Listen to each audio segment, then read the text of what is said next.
상황 속에서도 한 가지 분명히 기억하고 있어야 되는데, 내가 세상 생활에서 얽매여서 정말 물질이나 만나고 사람이나 만나고 기대하고 있어도, 그렇게 헤매고 있어도 하나님은 나를 만나기를 원하시고 분주하게 나를 찾고 계시다는 것입니다. 기억하시기 바랍니다. 나는 기도를 게을리 할지 모르고 나는 성경 공부에 안 나올지 모르지만 하나님은 계속 찾고 계십니다. 웬만 안 하면 나오십시오. 하나님은 계속 나를 찾고 있다는 사실이에요. 내가 의심 속에 확신 없이 웅크리고 숨기고 있을 때, 재물에 담벼락에 기대어 있을 때, 정욕과 환상의 벽 속에서 숨어 있을 때 하나님은 나를 애타게 부르시고 찾고 계시다는 걸 믿으시기 바랍니다. 이런 하나님을 만나지 못하고 있는 이유가 뭐냐? 선지자는 내 영혼에 영원한 안식처까지 약속하신 하나님을 만나야 된다 하면서 구체적인 만남의 진행길도 우리에게 오늘 가르쳐주고 있습니다. 만나고자 하는 간절한 마음이 있었는데, 만나야 되겠다. 내 신앙생활을 이거야 아니냐? 만나야 되겠다. 그런 간절함이 있어요.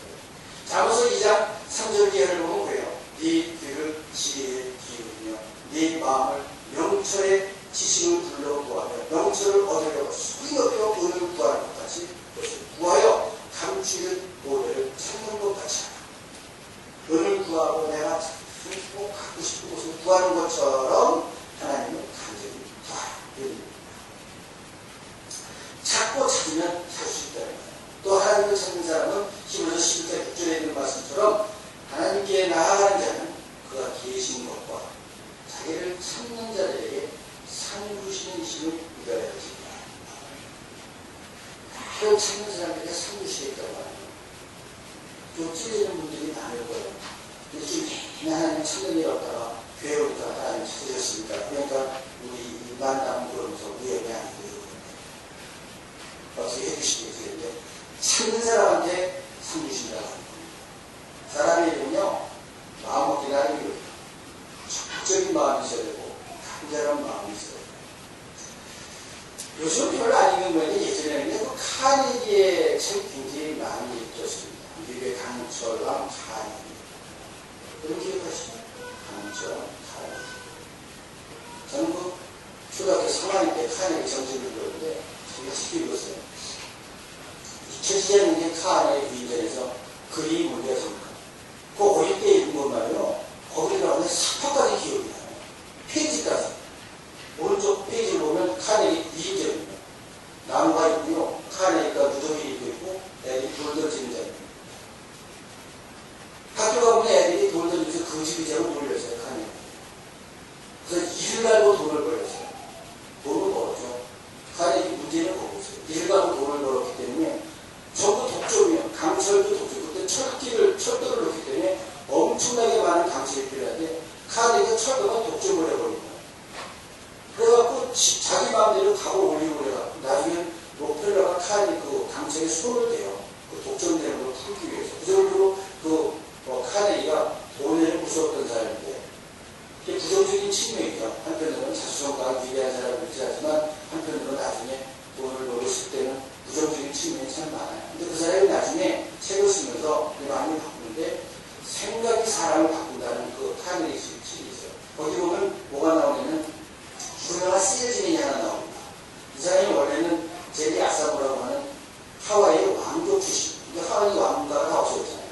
그 사람이 아주 세일즈맨으로 성공을 하는데, 그 사람이 4가지 행동 법칙이 있어요. 세일즈맨의 성공하는 것. 첫째는 뭐냐면 자기에 대한 연구를 게을리 하지 않는 거예요. 내가 누구인가?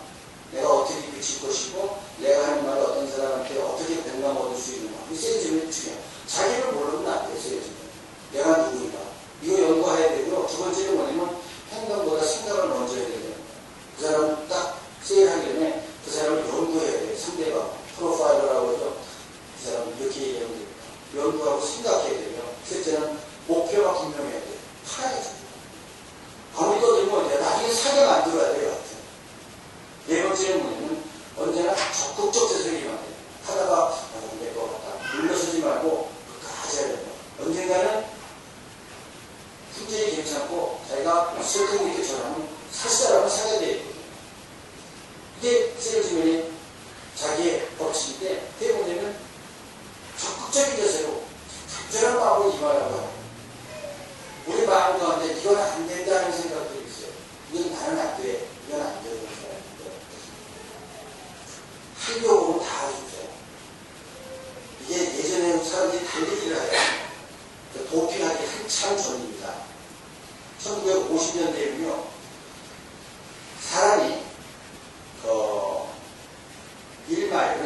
1609m예요.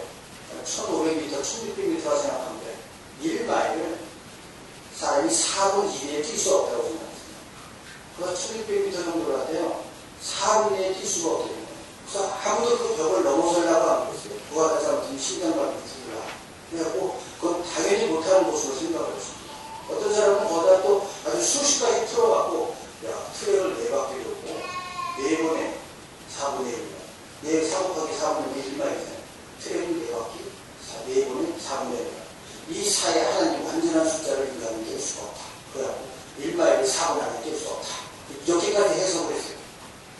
사람들이 다 그렇게 생각을 했는데 1954년 5월 6일 어떤 사람이 이 4분의 벽을 깼습니다. 반세기 이상 기록을 재는 동안 한 반세기 동안 이것이 깨지지 않았는데 딱 깨졌어요. 인간의 육체의 한계라고 생각했던 이 거대한 벽이 로제 베니스트라고 하는 국상수가 깼거든요. 그러니까 이게 전 세계 신문에 톱을 장식을 했습니다. 인간이 1마일을 4분 안에 뛰었다. 그 가능성이 생겼잖아요. 더 놀라운 것은요, 그 장벽이 깨지기 1년이 되지 않아서 37명이 4분의 1을 깼습니다. 그 다음에는 300명이 깼어요. 반세기가 안 깨지는 기록이 뭐 잘 먹어서 깼겠어요. 안 깨진다고 생각하다가 해보자 하고 정말 그런 간절한 마음으로 달려드니까 4분의 1이 깨진 거예요. 이런 것처럼 여러분들이 가지고는 나는 안 된다, 이건 안 된다는 생각이 있는데 해보라고 하는 거죠. 그렇게 해서 만나야 된다고 하는 거예요. 하나님을 만나는 작업도 그렇습니다. 나는 뭐 신앙이 이래서 그런 건 없어요. 정말 간절히 만나겠다고 생각하고 듣기를 원하고 하면 만나고 들어줄 수 있다고 합니다. 두 번째는 뭐냐면 그런 간절한 마음과 더불어서 예를 들면 겸손해야 된다고 합니다. 인간은 자기 노력에 의해서 영적 진리를 깨달을 수 없습니다. 하나님이 허락하시는 대로 깨달을 수 있는 것입니다. 그분이 깨닫게 해주시고 그분이 도와주셔야 하면 영적인 진리를 깨달을 수가 없습니다. 그야말로 정말 내가 신앙생활하면서 깨달아지고 그분이 알려주셔서 깨달아지는 것이지 공부한다고 깨달아지는 거예요. 그러니까 간절한 마음으로 선하게 인정해야 됩니다. 하나님께서 나를 알려주시기를 깨닫게 해주시기를 인간의 이성의 한계를 인정해야 됩니다. 내 머리를 깨우치는데 아니기도 합니다. 하나님 내 가슴에 오셔서 약속하신 성령으로 감동시켜주시고 교통시켜주시고 깨닫게 해주시고 그렇게 구하면 된다고 합니다. 그리고 대학 교수하고 유치원 아이하고 지식을 따지면 비교가 되겠어요. 우리가 하나님은 그보다 더 큰 차이라고 생각합니다. 우리가 깨달을 수가 없고요. 우리가 정말 이렇게 그래프할 수가 없는데 붙잡을 수가 없어요. 그분이 알려주셔야 깨달을 수 있다. 인정하시라고 하는 것입니다. 너희가 진심으로 나를 찾는 만나리라. 사람이요 참 지혜로운 것 같고 많은 지식이 있는 것 같지만요 어린아이같이 겸손하지 않으면 하나님을 만날 수가 없다고 합니다. 대표적인 예가 뭐냐면요 세리 마태입니다.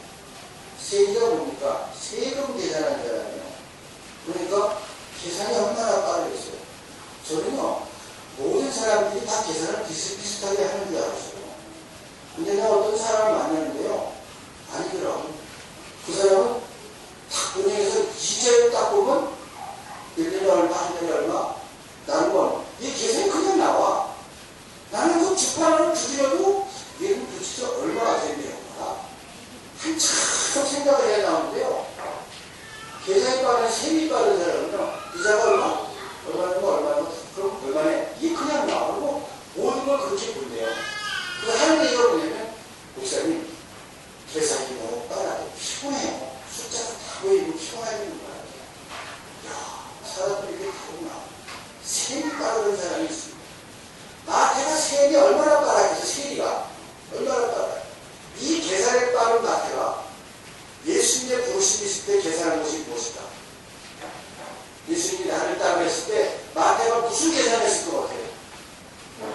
엄청난 소리를 저 양반 따라가면 완전히 쪽박 차는데 이거 아니에요? 지금 자기 수입하고 예수님 따라가는 건 비교가 안 되잖아. 그런데 마태가 계산한 것은 숫자를 계산한 것이 아니라 생활보다 이 사람을 따라가는 것이 유익하겠다. 이렇게 생각해 보는 거야. 그게 자기 생각이 아니야. 그 사람이 계산했다면 마태가 세리마태가 자기 계산으로 생각했으면 예수는 안 따라갑니다. 미쳤어요. 그런데 그 계산을 적을 수 있었다는 거예요. 그것은 하나님께서 인도하셨다고 하는 거죠. 세 번째는 뭐냐면요. 순종할 자세를 가지라고 합니다. 하나님을 만난 사람에게 필요한 것은 무엇이냐? 믿을 뿐만 아니라 순종하겠다는 자세입니다. 믿음이라는 것은 그런 순종이 습관돼요. 그래서 그 순종이 없으면 안 돼요. 이루어지지 않습니다. 하나님께서 아브라함을 시험한 것도 순종을 시험한 거예요. 믿음을 시험한 게 아니에요. 아브라함 믿음이 있었어요. 아브라함 믿음의 순종을 시험한 겁니다. 예언한 아들까지도 바치라는 내용은요, 순종할 수 있게 해요. 아브라함의 순종을 시험한 게 바로 그런 이삭을 바치라고 하는 명령이었습니다. 그래서 하나님께서 우리에게 요구하신 것은 무엇이냐? 만나야 되니까 기도입니다. 너희는 내게 부르시며 와서 내게 기도하면 내가 너희를 들을 것이요. 그랬어요. 기도하라. 내가 들을 것이다. 기도는 여러분 아시는 것처럼 하나님을 만나는 지름길로 대화입니다. 그럼 보잖아요. 믿는 사람들은 뭐라고 해요? 하나님의 가족 그러죠. 하나님의 가족. 행복한 가족이 뭔지 아십니까? 제가 몇 가지만 행복한 가정의 카테고리를 들어요. 첫째, 행복한 가정은요, 가족이 서로 믿고 의지합니다. 동의하시죠? 가족이 서로 의심하면 그거 절대 행복할 수 없어요. 게다가 남편과 아내가 저게 정말 진심입니까? 저 인간이 지금 뭐라고 이렇게 되면 서운해지는 거야. 그냥 믿으세요. 속도라도 믿어야 돼요. 그래야 행복한 가정을 끌어나갈 수 있어요. 그래서 가족은 믿고 의지하면 좋은 가정이에요. 두 번째는요, 가족은 함께 있기를 좋아합니다. 가족은 함께 있기를 좋아요. 같이 모여서 저녁 먹는 게 좋고요. 같이 모여서 오늘 하루 지난 일을 하는 게 좋고요. 그러니까요, 이 독일에서요, 애들이 18, 19명 다 집을 나가지만 성탄절이 다 돌아오잖아요. 그 성탄절은